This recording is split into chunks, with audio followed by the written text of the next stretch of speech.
Todos belezinha? Então hoje vim aqui para gravar mais um videozinho do livro Penélope, Charmosa e Depressiva. Quem quiser adquirir o livro, tá? Por enquanto ele tá lá na Amazon, pode colocar lá Penélope Charmosa e Depressiva, tem Kindle e tem o livro físico mesmo, igual um desse, que chega na sua casa. Esse aqui é uma edição do editor, eu fiz primeiro, depois eu editei e fiz um para vender.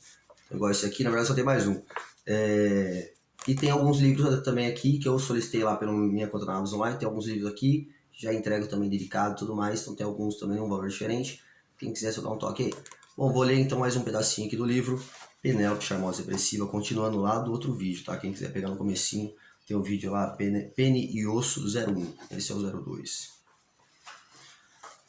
Fico um bom tempo procurando as chaves da porta em meio a toda aquela bagunça para poder sair, guardando-a do seu quarto em um dos bolsos do seu colete. Ela sabia que sempre que saía, Rita tinha uma tendência a querer esconder uma das chaves para Penny não poder sair, já que existiam atualmente apenas 3 chaves da casa, uma com Rob, obviamente sempre esquecia em sua mecânica ou perdia mesmo. Uma com Rita, que por não ter hora para chegar sempre deixava em algum lugar ao lado de fora da casa, para que Rob entrasse quando esse perdia sua própria chave. E a última, uma reserva para ambos. Rob ficava responsável por esconder essa chave ao lado de dentro da casa, tanto para caso faltasse as demais, tanto para evitar que Penny saísse. Mas ultimamente ele havia perdido suas ideias e estava escondendo sempre nos mesmos lugares. Talvez o álcool já tivesse corrompido e corroído a mente dele também. Penny encontra finalmente dentro de um copo vermelho púrpuro em um dos armários. Destranca a porta, sai e a tranca novamente, deixando tudo da maneira qual encontrou. Ultimamente não estava sendo difícil fazer isso, já que não a obrigavam mais a fazer nada em troca dela não dar mais nenhuma despesa extra. Creio que seria para realmente acontecer algo comigo e eles não se sentirem culpados.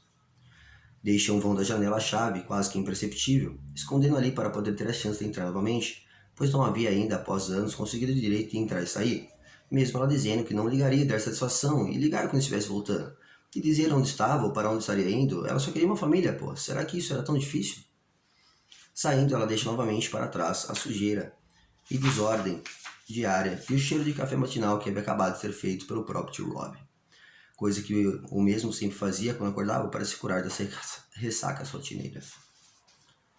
Charmosa, o início, mas não as explicações.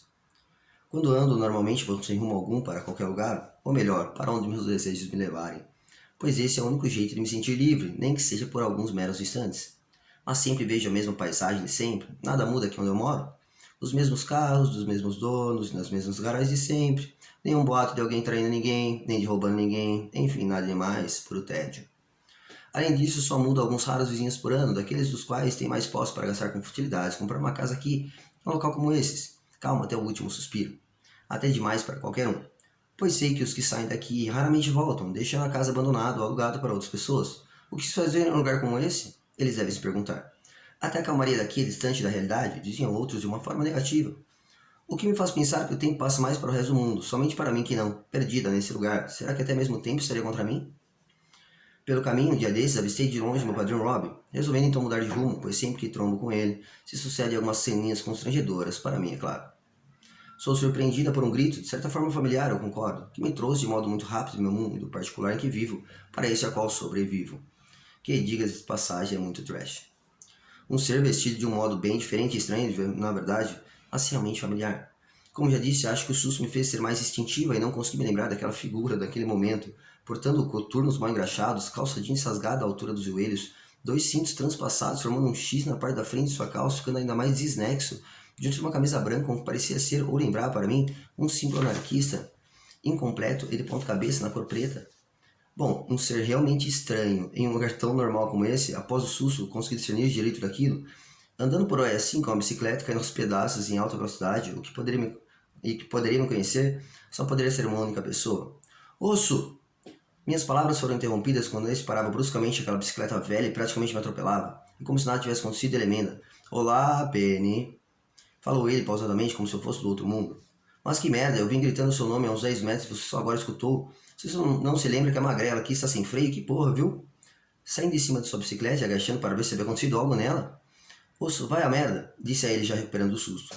Você sabe mais do que ninguém que se eu pudesse ficar trancafiado em meu mundinho, eu ficaria... Ei, espera aí, não finja que nada aconteceu. O pior foi você, onde você estava com a cabeça que não me viu no caminho. E quem é a magrela aqui? Pare de prestar mais atenção nessa bicicleta velha aí e presta atenção em mim, porra. Fazendo uma feição de inconformado com as perguntas, ele revirou os olhos e começou como se estivesse falando com uma criança recém-nascida. Penny, vou desenhar para você. Ele começa a tatear e a remexer em seus bolsos furados e percebendo que nada encontrou, ele fala se dirigindo a mim novamente. Bem, juro que desenharia se estivesse com papel e um lápis aqui. A magrela é a minha bike, porra. De onde você veio? Não existe essa gíria, não? E outra, eu estava vindo apressado, pois eu ia lhe convidar para mais uma festa que vai ter no Heaven's Hell, um pub que havia aberto naquela época, bem ao lado da Casa do Osso. Na verdade, acho que nem existe mais, as coisas boas nunca permanecem. Achei que seria legal se você fosse, e é claro que você vai. Nem você seria tão louca de perder o Agaz por nada. Vou ver se tem mais um pessoal por aí. Bem, Osso, sabe, não sei se vou conseguir. Estou sem grana e estou querendo ir embora o mais depressa possível. Agora mais do que nunca. Não quero ficar enrolando e mais indo a festas. Mais uma vez fui interrompida pela voz rouca de rosto. Ele sempre fazia isso, eu já havia me acostumado. Sua besta, eu sou promotor do Agaz. Não vai precisar pagar se estiver comigo, você vai sim. Eu vou te buscar à força na casa daqueles seus padrinhos chatos pra caralho. O tempo havia feito com que eu realmente aceitasse os convites dele, pois sabia que nunca me arrependeria depois. E qualquer coisa te ajuda a sair daqui dessa merda, nem que sabe. Quem sabe a gente não vai junto. Eu também já me cansei dessa mesma mesmice de sempre. Mas antes você precisa se divertir um pouco. Bem, vou ficar te esperando na esquina da sua casa às 10 da noite. Precisamos passar no bar para já entrarmos turbo. Está combinado. Ele simplesmente, sem ouvir a minha resposta, pega sua magrela e sai acelerado, sumindo da minha vista. Bem, agora só me restava me divertir, ou tentar, um pouco antes de seguir com o meu plano de fuga. Mas eu sempre sabia que, com o osso comigo, no mesmo lugar, era a diversão na certa. Rebeldia. Discussões entre uma mente conturbada, um corpo fraco e ideias mirabolantes.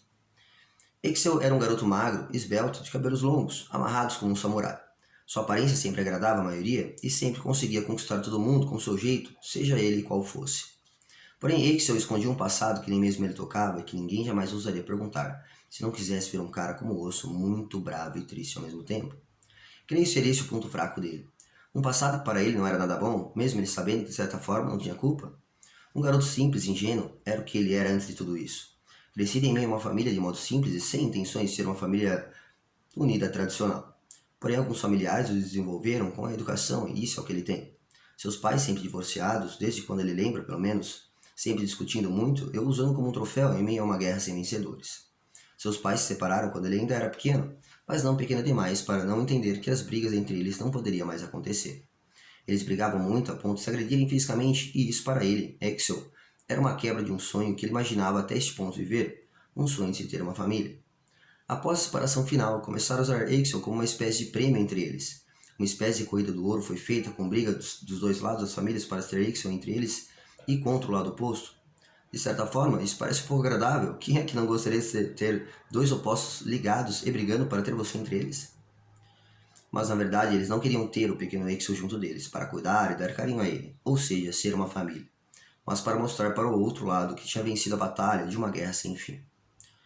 Isso foi fazendo com que o pequeno Exel se tornasse alguém com uma personalidade forte e pesada, de várias faces, alguém que nunca soube, apenas com a ajuda de seus padrinhos, que lhe mostraram a educação e um pouco do que seria se ter uma família por perto, mas isso, claro, não foi suficiente, o significado real de família. Isso para ele era um sonho, algo utópico, como ter asas ou soltar poderes pelas mãos e outros pensamentos que tem quando ainda somos uma criança pequena e que pensamos em monstros escondidos dentro do armário ou embaixo da cama, no qual só o nosso herói, o pai ou mãe, pode lhe salvar ou até mesmo o simples fato de ter medo do escuro e deixar-nos acesos todos os dias. Isso é ser um pai e ou uma mãe, para Exel, os pequenos cuidados. Ao decorrer dos anos, Exel cresce e se torna o que hoje sabemos e conhecemos por Osso, por seu corpo ter ficado alto e magro, porém com músculos definidos, ou como diriam, de musculatura pequena. Mas ele sabia mesmo ser convidativo? Ou ser um garoto inteligente, porém largado? Não ligava para ética, regras, nem fama, apesar de ele sempre ter esse último por onde passava. Moda e seus derivados. Abominava quem não fazia o que queria e sim os que os outros mandavam, ou algo somente para agradar alguém que não seja você mesmo.